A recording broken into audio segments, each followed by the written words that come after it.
Self-awareness and values development. Self-awareness and self-management. What do we mean by self-awareness? So, a self-awareness is defined as an awareness of one's own personality or individuality. It is having a clear perception of your personality, including strengths, weaknesses, thoughts, beliefs, motivation, and emotions. Allows you to understand other people, how they perceive you, your attitude, and your responses to them in the moment. So, definitely, a self-awareness will help you in determining so definitely a self-awareness will help you in determining who you truly are, as well as it identifies how you look on yourself. It is a way on knowing yourself deeply, your traits, behavior, pet peeves, and other stuff. Have you ever wondered what self-esteem is? So definitely, self-esteem. It is the feeling I have about my self-concept, a subjective appraisal of himself as intrinsically positive or negative to some degree.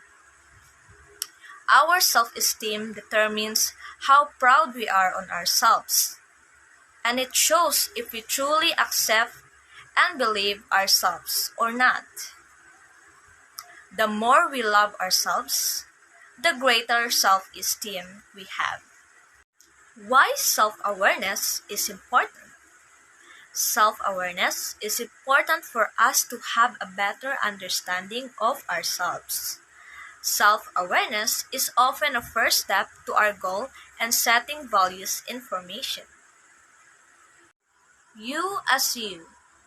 It is by knowing the difference between your biological or inherited traits and your environmental or acquired traits. The self-awareness. It is an awareness of one's own personality or individuality. So we have the self, oneself, himself, herself, and myself. Belonging to oneself. It is being dedicated to the care and nurturing of your body and spirit, or self-love. A person in prime condition. So, it is the stage of their existence when they are at their strongest, most active, or most successful. And lastly, the entire person as an individual. It is having a same strong emotion, beliefs, understanding, and goal or being as one. You as a Filipino, being aware of remaining constantly on guard against the Filipino tendency towards negativism, you can eventually propel yourself into positivism. Use your lakas at tibay ng loob or courage and strength to move away from fatalistic, gulong ng palad or wheel of fortune, and bahala na, and come what may attitude. Begin by getting involved with your own life. Makialam ka sa buhay mo. Cooperate. Makisama ka. By first initiating a change in yourself. Begin without expecting instant miracles. You have only real friend and one worst enemy, and that is yourself. Believe in your abilities and work unyieldingly to reach your objective. Hi, I'm Yunmei Hoyohoy from Bsed English 1A, and for this video, I will explain to you the importance of self-awareness. Understanding the way your self-concept develops increases your self-awareness. The more you understand why you view yourself as you do, the better you will understand who are. One way to gain self-awareness is by using the Johari windows of cells noted by Chowlan 2002. The open self represents all the information, behaviors, attitude, feelings, desires, motivation, ideas, and so on that you know about yourself and the others also know about it. That is your personal. Open for everything, for everyone. The blind self is represent information about yourself that others know but you do not know. For example, this one is like the Mari test. No? Even you don't know what story is, but people know about you. Hidden self contains all that you know to yourself but keep it hidden. Mga secret talents. The unknown self represent those part of yourself about which neither you nor others know. For example, here that we need to explore to know what are the unknown to ourselves. So, why self-awareness is important? Self-awareness is important for us to have a better understanding about about ourselves. Self-awareness is often a first step to our goal setting and values information. We are all different in the way we react to things, learn, synthesize information, and so it's so helpful for our personal growth and occasionally spend time in self-reflection to gain a better insight into ourselves and maximize our strength and correct our weaknesses. So sometimes, guys, we have our own different perspective, but we need to spend time for ourselves to think what is better insight for ourselves and maximize our strength and weaknesses. And let's continue about the self-management sequence. First, we have life is not a matter of luck or fortune. Second, success in self-management is always the result of something else, something that leads up to it. Diba? And the third is most of what happens to you happens because of you, something you created, directed, influenced, or allowed to happen.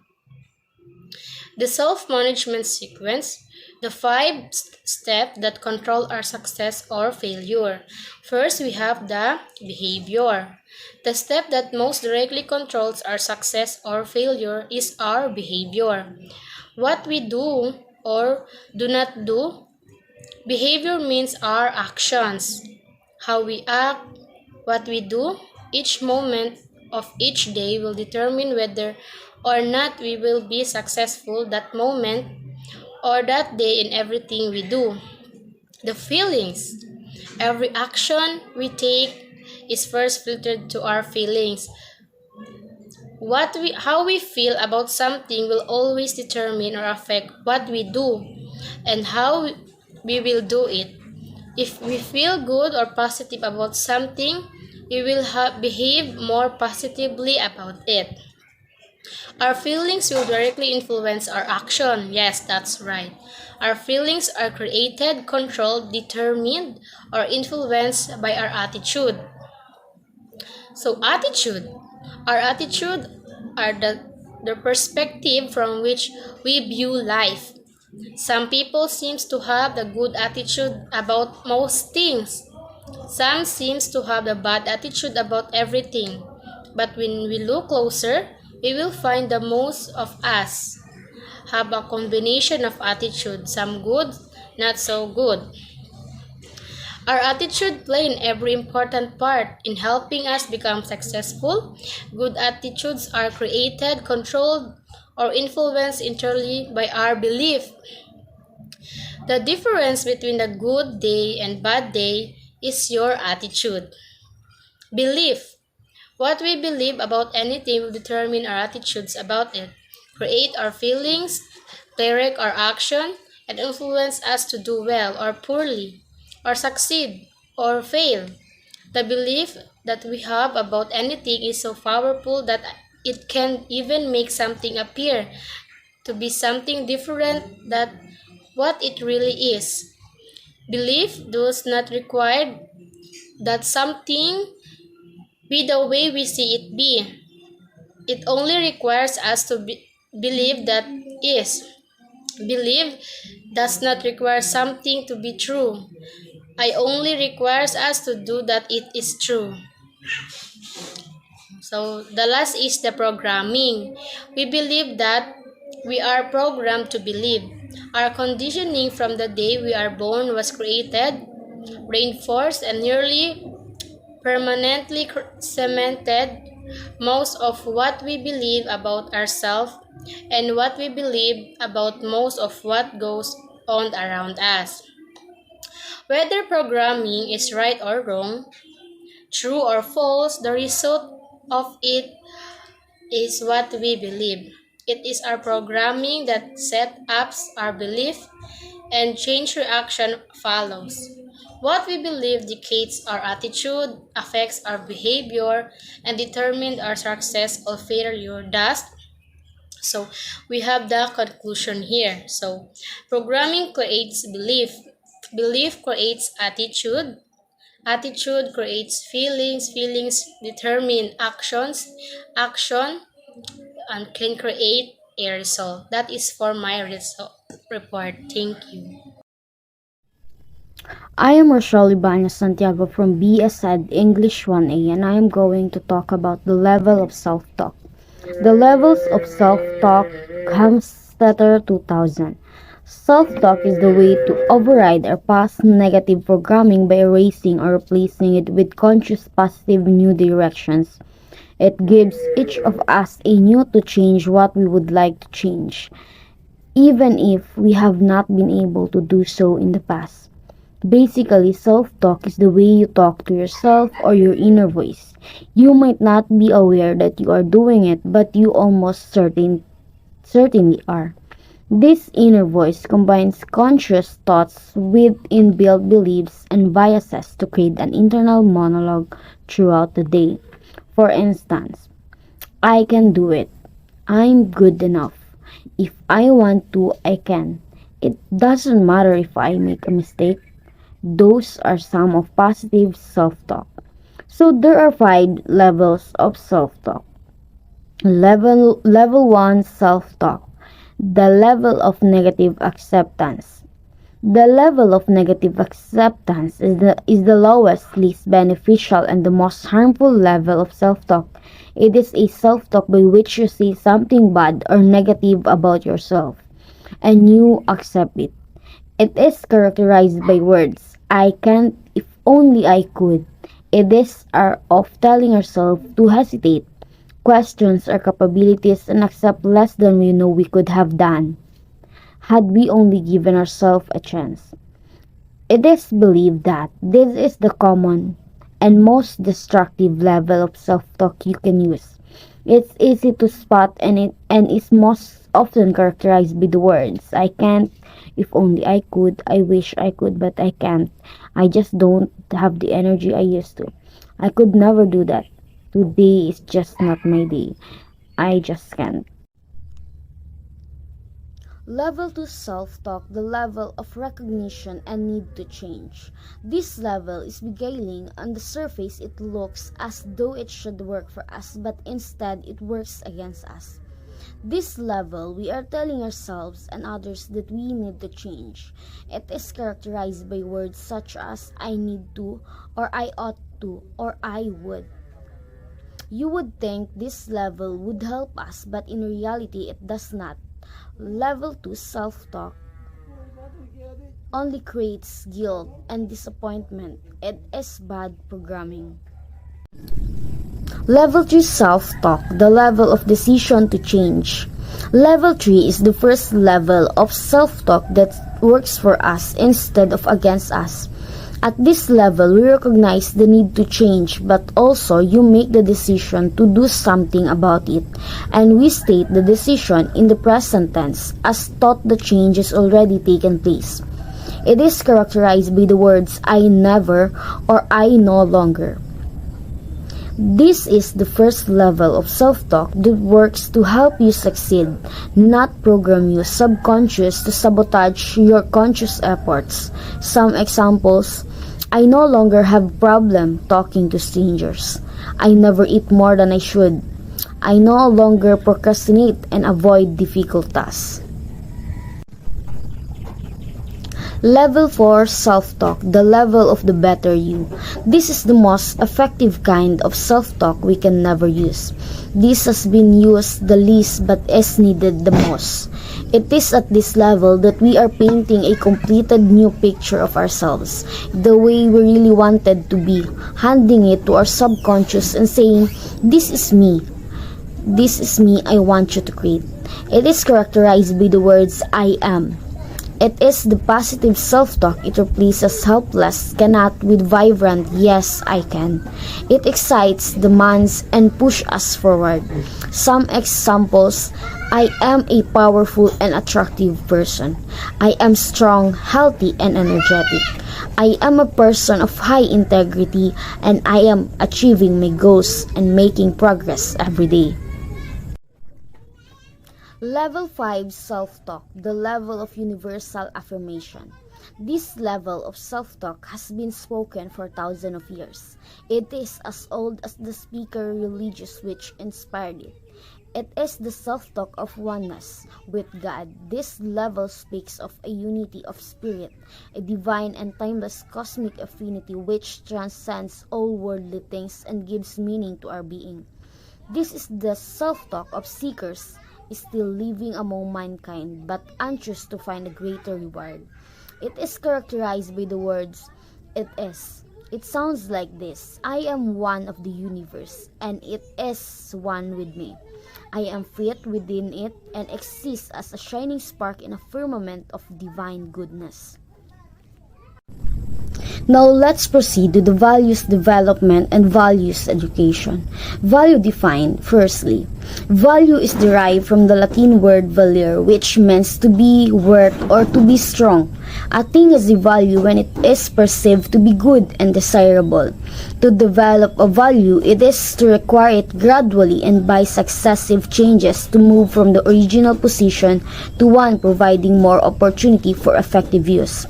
Thus, values development is the act, process, or result of developing values for human dignity. Second, values are the basis of judging what attitudes and behavior are correct and desirable and what are not. Values education. Firstly, values education is the process by which values are formed in the learner under the guidance of teachers and parents as the former interacts with his or her environment. Second, values as subject matter must have a direct and immediate relevance to the personal life of the learner. Values education must involve all the faculties of the learners. It must appeal not only to the mind but to the heart, recognizing the total human person. Lastly, the teachers' and parents' personal values play important roles in values learning. 1A, and today I'm going to continue discussing our topic about self-awareness and value development. So, I'm going to continue the topic of Miss Rochelle Santiago about values development and values education. But before that, let's do a recap of, of what is the meaning of value. So, value is something that is considered good or worthy and desirable or useful by a person or a group. Importance of teaching values. Let me ask you a question. Why do we need to learn the different values? So, in this report, you will learn what is the importance of teaching values, or why do we need to learn the different values. Reason number one: values are extremely powerful because it will guide people and determine what behavior is acceptable and what is not. For me, values are extremely powerful because it's just like a law. where it will govern as our actions, whether good or bad actions. A value is a principle that either accomplishes a well-being or prevents harm or does both. It is something helps or something that prevents hurt. Reason number 2. Values have to do with being and with giving. It is where who we are and what we give rather than what we have that make up our truest inner selves. So for me, if you're really a good-hearted man, wants to help, it's always a help. Don't expect something in returns or do a kusang loob. Reason number 3. The values of being who we are honesty, courage, peaceableness, self-reliance, self-discipline, and fidelity. These are given as they are gained and practiced on the outer self as they are developed in the inner self. And the values of giving or what we give are respect, love, loyalty, unselfishness, kind, and merely. These are gained and developed as they are practiced. The values of being and giving by Ira and Ira 1993. According to Ira and Ira 1993, the true and universally acceptable value is one that produces behavior that is beneficial both to the practitioners and to those on when it was practiced. The value can be distinguished A. Its ability to multiply the increase in our position even as if we given away. And B. The fact that more it is given to others, the more it will be returned by others and received by others. And now let's proceed the different values of being. Number 1, honesty. Honesty must be practiced with other individuals, with institutions and social and within oneself. Being honest can strengthen the inner self of a person that can boost confidence and mixed by truthfulness, trustworthiness, and integrity. Second, courage. This means daring to attempt difficult things that are good. It is the strength not to follow the crowd, to say no and mean it, and influence others by it. It is mean being true to one's convictions and following good impulses even they are unpopular or inconvenient. Third, calmness, peaceful, and serenity. It is the tendency to accommodate rather than argue. It is the ability to understand how others feel rather than simply reacting of them. In a simple word, it is the means to control the temper. Fourth, self-reliance and potentials. This refers to a person's individuality, awareness, and developed by his or her gifts and uniqueness. This means that one must take responsibility for one's own actions, or one must have the commitment to personal excellence. Fifth, self-disciplines and moderations. This refers to physical, mental, and financial self-disciplines. This refers to having a moderate in speaking, in eating, and in exercising or etc. This also includes the controlling and bridling of one's own appetites and understanding the limits of the body and mind. That is self-disciplines and moderations.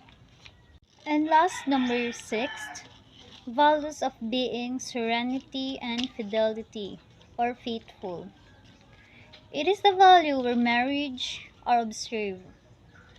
This involve the commitment that go with marriage and responsibility that go with sex. And now let's proceed to values of giving. 1. Loyalty and dependability. This refers to loyalty to family, employers, church, schools, friends, and other organizations and institutions.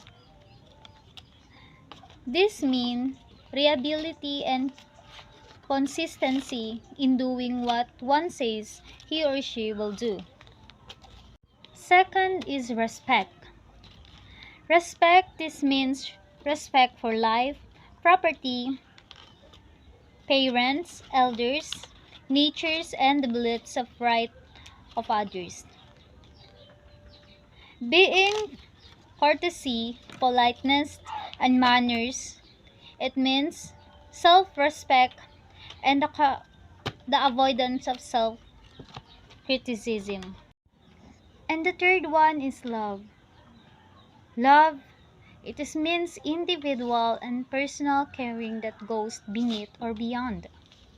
Loyalty and respect, it means love for friends, neighbors, and even adversaries, and prioritize. Lifelong commitment of love is for the family. Fourth, unselfishness and sensitivity. It pertains to becoming more extroverted and less self-centered. This refers to the empathy, tolerance, brotherhood, and sensitivity to the needs of people and situations. Fifth, kindness and friendship. Kindness and friendship refers to awareness that being kind and considerate is more admirable than being tough or strong. This necessitates the ability to make and keep friends. This involves helpfulness and cheerfulness. And the last one, number 6, justice and mercy. This refers to obedience of law and fairness in work and play. This involves the understanding and the natural consequences and the law of the harvest. And also, it refers to the grasp of mercy and forgiveness and understanding and futility of carrying the grudge. Good day, my name is Roger Adernado, and for today's video, I'm going to discuss to you the developing good habits for effectiveness. Our character is composite of our habits. Habits are powerful factors in our lives. They are consistent, often conscious patterns. They constantly express our character and influence our effectiveness. Ibig sabihin, ang ating pagkatao ay konektado sa ating gawi or habit at ito ay isang katangian sa ating buhay dahil ito ay kakayahan na magtutulak sa atin na kumilos na hindi kailangan ng kasanayan. Habit is defined as interaction of knowledge, skill, and desire. Knowledge is theoretical paradigm, the want to do, and the why. Skill is how to do, and desire is the motivation, the want to do. All these are necessary to make something habit in our life. Ang gawi ay bunga ng paulit-ulit na kilos. So, ang example ng habits is just like yung araw-araw na pagliligo, which is nakakatulong ito para sa ating sarili, which give us sense of rhythm to live. Effectiveness is defined as the basis of a person's character, creating an empowering center of correct maps from which an individual can effectively solve problems, maximize opportunity, continually learning, and integrate principles in upward growth. Ibig sabihin nito, ang tao ay mapapakita kung gaano tayo ka-epektibo kung makikita nating marunong itong lumutas ng problema at patuloy na natututo. But developing good habit can make us effective more. Like for example, if marunong tayong makinig, matututo tayong maunawaan ng isang bagay. So, paano natin madedevelop ang ating mga gawi or habits? According to Stephen Covey, author of the 7 Habits of Effective People, there are 7 habits that make one highly effective person. First is be proactive. Proactive means taking the initiative as human being as we are responsible for our own lives. Our behavior is a function of our decision, not our condition. Highly proactive people recognize responsibility. Proactive people are influenced by external stimuli, whether physical, social, psychological, but their response to the stimuli, conscious or unconscious, is a value-based choice. It because it fosters empowerment by emphasizing the advantage, creating our own situation in which we can succeed.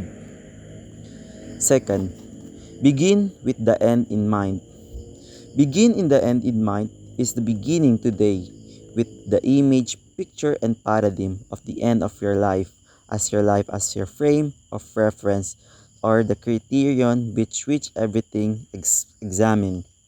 Because when begin with the end in the mind, we gain clarity, which will naturally help us become more efficient. We will able to plan and strategize for the best route to our goals. That's the number two. And for number three, putting first things first. Effective management is putting first things first. While leadership decide what is first things are, it is management that puts them first, day by day and moment by moment. Management is discipline carrying it out. For me, putting first is about prioritizing effectively and avoiding time wasting. It is all easy to avoid challenging tasks and get with the things that we feel comfortable doing. But ultimately, this lead to important things being left behind with the often complex sequences. Fourth, think, win, and win. The habit of interpersonal leadership is think, win, and win. Think, win, and win is not a technique. It is a total philosophy of human interaction. In fact, it is one of the six paradigms which include win, lose, loss, win, loss, win, and win, win, and win, or no deal. Win is a frame of mind and heart that constantly seeks mutual benefit in all human interaction. Win and win means agreement or solution are mutually beneficial and satisfying. Ibig sabihin, we need to put our self na dapat mananalo tayo sa gantong bagay. Not, we don't need to be negative. Fifth, seek first to understand than to be understand. Seek first to understand involves a very deep shift in paradigm. We typically seek first to be understood. Most people do not listen with the intent to understand. They listen with the intent to reply. They are neither speaking or preparing to speak. They're filtering everything through their mind, to their paradigm rather, and reading their autobiography into other people's life. Because if we seek to understand first, we are more likely to listen before we speak. When we do that, we can avoid saying things that on reflection we should not have. We also tend to ask more questions rather than making statements which keep us overcommitting and contradicting ourselves. Synergies. Synergy means that the whole is greater than the sum of its part. It means that the relationship which with parts have which other is part in it and of itself. Synergy is the highest activity in all life, the truths and manifestation all over other habits put together. It is the essence of principles centered leadership and parenting. Well, by having synergy, trust, collaboration, and ultimately, hopefully, co-creation, it helps to create better effect and result. It also can help generate better solutions and problems. And lastly, sharpening the saw. The principle of balanced self-renewal. A habit is taking time to sharpen the saw. It is the habit that makes all the others possible. It is perceiving and enhancing the greatest asset you have. It is exercising and renewing the balancing, the four dimensions of nature physical, spiritual, mental, and social emotional. The balance in all four dimensions of renewal is important. To neglect any one area negatively impact the rest. Renewal becomes optimally effective as we deal with all four dimensions in wise and balanced way. And that's all. The 7 habits that make one highly effective person according to Stephen Covey.